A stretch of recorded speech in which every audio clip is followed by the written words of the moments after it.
This is Mr. Bostwick. I'm going to teach you about like organization and things like that. So let's go ahead and get started. You have these wonderful devices that you're going to use throughout the whole year. They're called iPads. They look kind of like this when you're looking at the screen, and there's some cool stuff on it that you can use. And so let's get into it. Um, so first thing I want to tell you about is that you can probably just use the calendar because your iPad has a calendar app, and you join your teacher's calendar, and then you make your own events. And you can be cool, just like Coolio. Kids like him, right?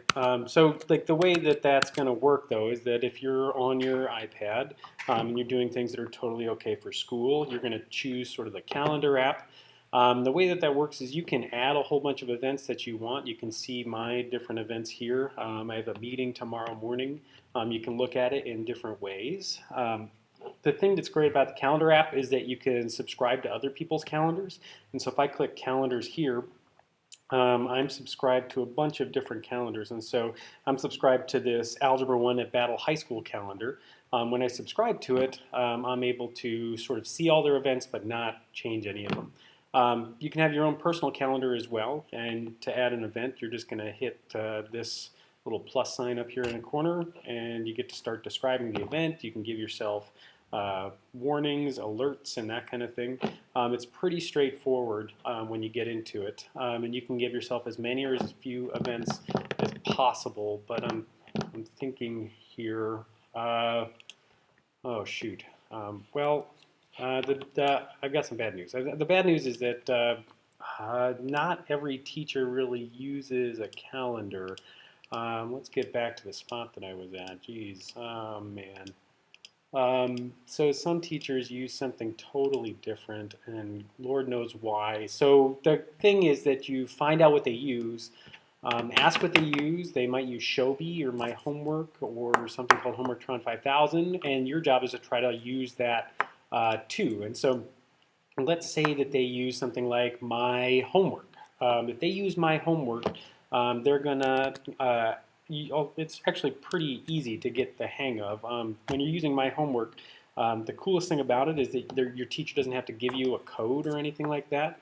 You basically just create a free account, and then you can sort of search for classes. And so here's my home page. You can see I'm in Algebra 1 and Spanish. And let's say one of my other teachers tells me they use My Homework. I'm just going to choose Battle High School when I press that plus sign, and then I can just find the teacher that I have. So let's say I have Mr. Fernandez, and he has these three classes, and I totally am in honors first block because I'm interesting like that. And so now I've joined that class, and when I go back to my home page here, you're going to see all of the assignments for that class if he has any. And so at this point, it looks like the only class I have any assignments for, and you can see them over here, the only class I have any assignments for is my Algebra 1 class. And so I can sort of look at the particular projects, and they might have different attachments that I can look at and that kind of thing if your teacher's using it well. And then you can decide whether or not you've actually completed it. So when I've got that done and I've got it turned in, I can press completed. The other thing that's nice about My Homework is that you can use it for all of your classes, even if your teachers don't. You can say select a class and then add assignments by pressing that little plus button. And then you can just put those assignments in with the due date. So it's pretty easy to stay organized with My Homework. Not everybody uses that though, unfortunately. Occasionally you'll have teachers that use something called Shobi. If they use Shobi, again, I'll just show you a couple of things here. If they use Shobi, you're going to have to use Shobi too, because they're going to ask you to turn in their assignments. And so you can see I'm in Algebra 1. I turned in one of my assignments, and the cool thing about Shobi is that they get to give you feedback. So I did my little get to know you assignment thing, and then my teacher said he didn't like me personally. Well, that's great. Anyway, so like the thing about Shobi though is that if your teacher uses Shobi, they have to share a class code with you. You can't just search for them. And so my teacher gave me a class code, and I logged in. The way that'll work is if I'm on my Shobi page, or on my Shobi app, I'm going to press plus, and it's going to say join a class. You give the code, and then they can start taking your assignments and apparently insulting you personally. If that's the case, it may be that they also use things like Edmodo. They might have just scanned a piece of paper and send it to you electronically. Sometimes assignments are just written on the board. Sometimes they're not on the board. Sometimes teachers will just mention it. Occasionally they'll send it via carrier pigeon, as long as they have enough of them, and some other kind of ways. So whatever it is, you need to try to get a hang of what your teacher does and then use something personally to stay organized. And so there is something available to you, which is, I think, very useful, and that's that every teacher now has a web page. And so you can go to cpsk12.org. You're going to select Battle from the drop-down menu. Then you can go to Staff Directory and select your teacher. And then you go to their splash page. And so I can show you that on my iPad again here. So I'm going to go to Safari, and I'm going to type cpsk12.org. I'll go. And then I'm going to select a school. I'm going to scroll down because Battle High School is at the bottom here. I'll click Battle High School. And once I've tapped Battle High School, I have this staff directory. And let's say, again, I have Mr.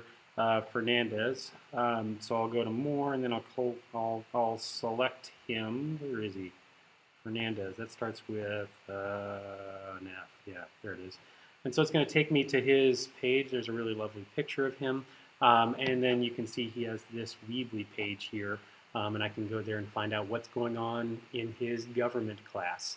And hopefully there's going to be some information here that'll help me keep up with things. My recommendation is that any time that you go to a splash page for your teachers, you go ahead and create a homepage link for that. So I'm going to go ahead and click this button on my iPad right here. You see it? You see it right there?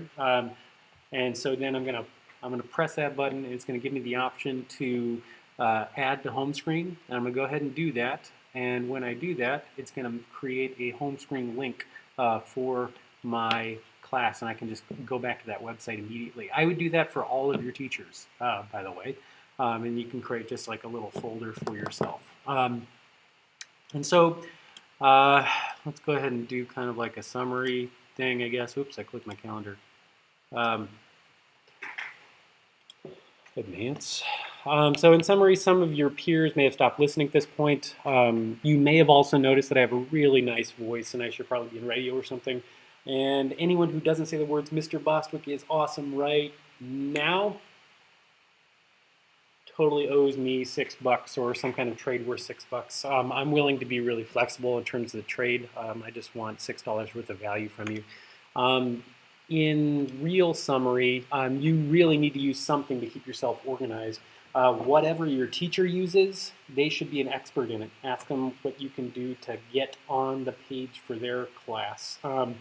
You can use a couple of different things, and you may have to use a couple of different things to keep up with your teachers. But you can do this because you are a smart young person. Our lawyers said I have to put this part up. You can just go ahead and read over it for a second.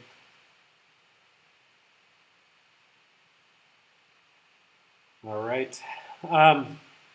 And so this really comes back to this advocate thing that's part of our battle charge. Make sure you ask for help. This has been approved by the USDA.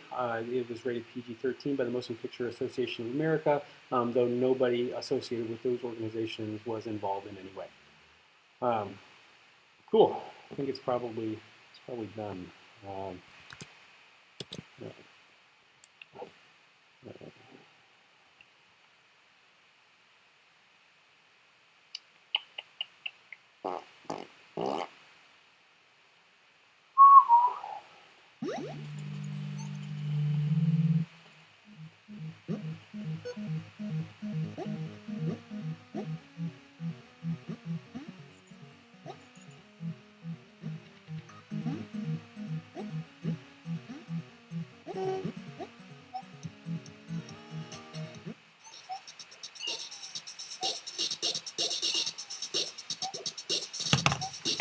Oh, hey, Dr. Fresco.